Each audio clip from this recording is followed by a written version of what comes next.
You began making movies at 3 years old? I would say 3 years old. Yeah, it was when I first started making films. So we had like a VHS camcorder, right?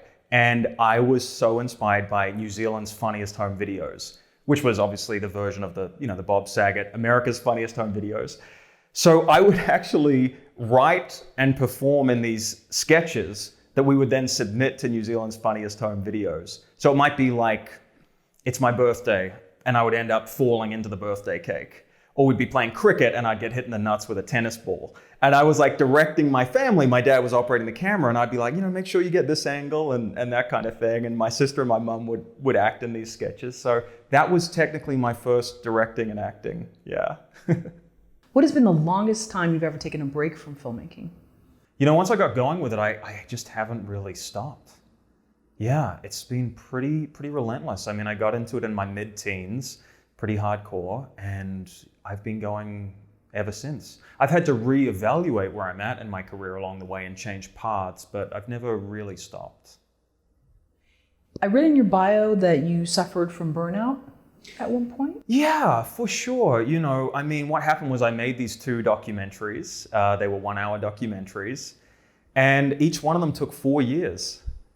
And I kind of did that on my own. I hadn't gone to film school. I had an amazing producer named Jonathan Green who supported me, and we got funding, and they did really well. But I just got to a point where I thought, man, I've gone as far as I can without some help. And that was when I decided to go to film school, which was in my mid-20s, because I just felt it was time to get that expert feedback. It was time to really study and hone my craft. I'd already started to find my voice, but I just needed to work on the technique a bit. So that was kind of how I got out of the funk that I was in, because I was kind of depressed coming off my second documentary. Yeah, I've heard that from other people too, because there is like this letdown, like it's finished, it's out there, and then you don't know how it's going to be received, or also the excitement of it is over as well. And just money. I mean, let's be honest, it all comes down to money and financing these films. Often, it is tough financially along the way. We all know you can make a lot of money in the film industry, but we also know it's not really at the front end. When you're starting out, you're not making a lot of money. So that's tough. And for me, my second film was really challenging. I had some legal issues with it. And I also documented family members in my film. It was a film about New Zealanders' obsession with rugby, okay? So you might think, well, why is your family in it? Well, the reason is I documented my relationship with my father, because I realized that was the key to why I loved this rugby team from New Zealand, the All Blacks. That was it. It was my relationship with him, and I had some unresolved issues around that relationship. So I decided to document that in the film. Now, my dad and I have never been so close. We're awesome now. But it was tough at the time because even though I was telling my truth in the film, that wasn't his truth. He didn't recognize the character that was him, that was in the documentary.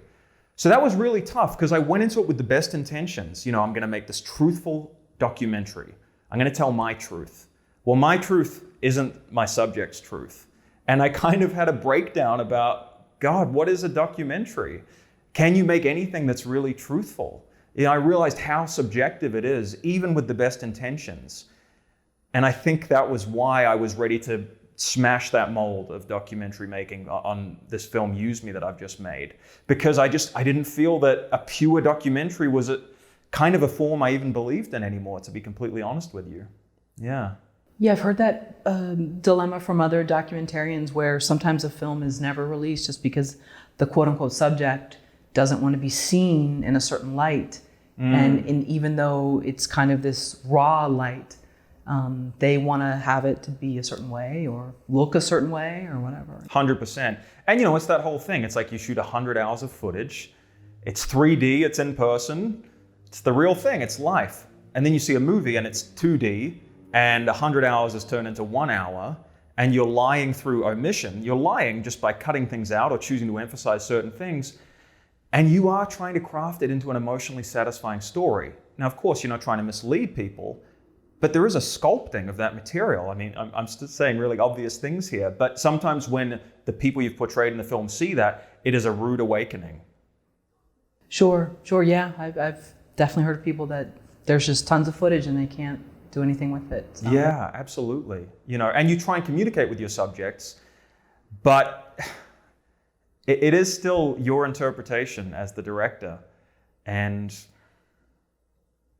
I don't know, how truthful is documentary? It's still one person's point of view. Even with the best intentions of being honest, it's still that director shaping reality into a story.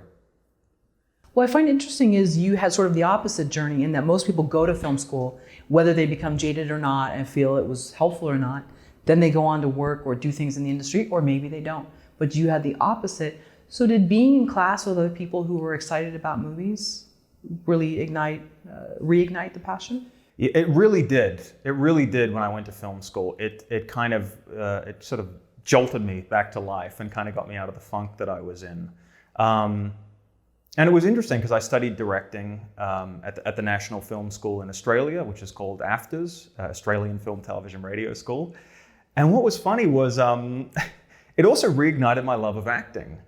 Because I had wanted to act when I was a kid. I went to a performing arts high school in Australia. I was acting 2 hours a day. That was part of the syllabus. And then kind of moved away from that to focus on directing. But then I go to film school, and our teacher, Samantha Lang, was taking these acting classes. And so we were up acting for each other for a week. And at the end of it, one of the directors said to me, you know, I think maybe acting is your calling. And then these other directors that I studied with started casting me in their films. So that was an amazing revelation for me. That kind of got me back in love with acting. So yeah, being in that environment just was so inspiring on so many levels.